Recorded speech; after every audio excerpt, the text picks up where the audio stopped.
Most people think burnout is loud, that it looks like crying in the bathroom, snapping at your boss, or quitting your job in a blaze of frustration. But the truth is, burnout often starts quietly.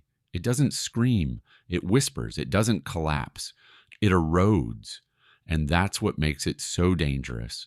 I remember watching my friend Nina go through it. She was the kind of person who always showed up, reliable, sharp, emotionally generous, but slowly something shifted. She stopped laughing at jokes. She stopped offering ideas in meetings.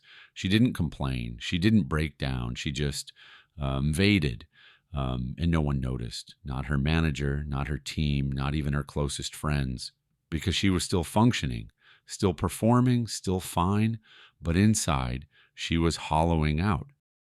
That's silent burnout. It's not about being overwhelmed. It's about being emotionally emptied. You still go to work. You still answer emails. You still smile when someone talks to you, but you feel nothing. You lose curiosity. You lose joy. You lose yourself. And the worst part, you convince yourself it's normal.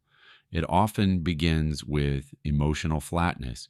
You're not sad, you're not angry, you're just blank. You wake up, go through the motions, and end the day without feeling like anything happened. You might laugh at a joke, but it doesn't land. You might hear good news, but it doesn't move you.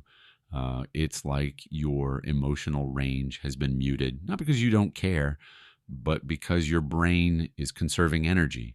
It's trying to protect you from further depletion. And in doing so, it shuts down the very signals that make you feel alive. Then comes the loss of curiosity. You used to be the kind of person who asked questions, who stayed up late researching random topics, who got excited about learning something new. But now, everything feels like a chore. You skim articles instead of reading them. You avoid deep conversations. You stop wondering. It's not that you've become lazy. It's that your brain has stopped reaching. Curiosity is a sign of mental vitality. When it fades, it's a warning. Social withdrawal follows, not the dramatic kind. You don't slam doors or ghost everyone overnight. You just slowly pull back. You stop replying to group chats. You cancel plans with vague excuses. You say, I'm just tired. And people believe you, but it's not physical exhaustion. It's emotional depletion. You're not avoiding people because you dislike them. You're avoiding the effort it takes to be on, to perform, to engage. And the more you withdraw, the more isolated you feel. But reaching out feels impossible. Then there's identity fatigue. You start asking questions you didn't used to ask. Who am I outside of work? What do I actually care about? Why does everything feel so flat? You feel like a machine, efficient, productive, but not human. You hit goals, meet deadlines, and check boxes, but you don't feel connected to any of it. You're playing a role, not living a life. And when you try to reconnect with yourself, it feels foreign, like you've forgotten how to be you. And then, almost without warning, resentment creeps in, not the explosive kind. Micro resentment. You start feeling irritated by small things. A Slack message, a meeting invite, a compliment. Someone says, great job, and you feel like screaming. Not because they did anything wrong, but because you're carrying too much. Your brain is trying to tell you, I'm done.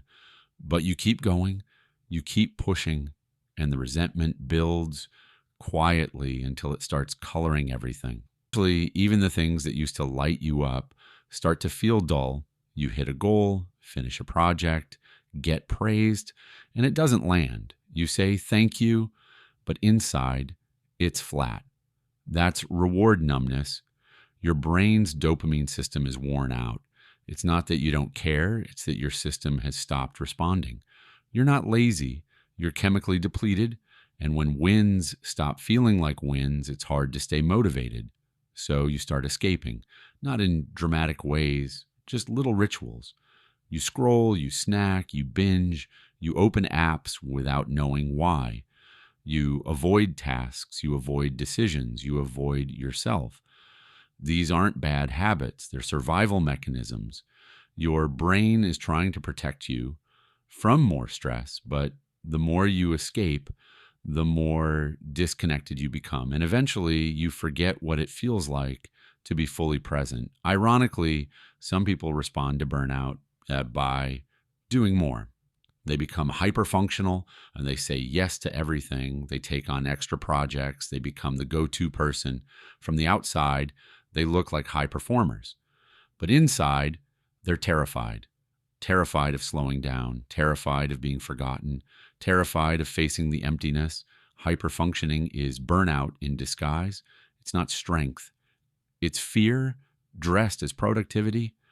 And then there's the final layer: emotional detachment from your own success. You succeed, but you don't celebrate. You finish, but you don't feel proud. You move on to the next task like nothing happened. That's not discipline. That's shutdown. You've trained yourself to keep going no matter what. But in doing so, you've lost the ability to feel your own progress. You're not just burned out. You're emotionally disconnected from your own life. Silent burnout doesn't scream. It whispers. It hides behind routines, responsibilities, and roles. It convinces you that you're fine until one day you realize you haven't felt joy in months. That's why it's so dangerous, because it doesn't ask for help. It just waits for you to disappear. But here's the truth. Burnout isn't a failure. It's a signal, a message from your brain saying, I need something different. And the solution isn't just rest. It's reconnection. Reconnection with your values, your creativity, your curiosity, your voice. You don't need to quit your job or move to Bali. You need to remember who you are beneath the performance. Start small, 10 minutes or of silence. One question you actually care about, one boundary you hold, one moment of joy you let yourself feel. Burnout doesn't reverse overnight, but every time you choose presence over autopilot, you start to heal. Most people will hear this and keep pushing. But if you're still here, you're already shifting. You're already choosing clarity. Subscribe to the inner shift. Every week, we break down the psychology truths that help you reconnect, rebuild, and rewire your mind. Because burnout isn't weakness. It's a wake-up call.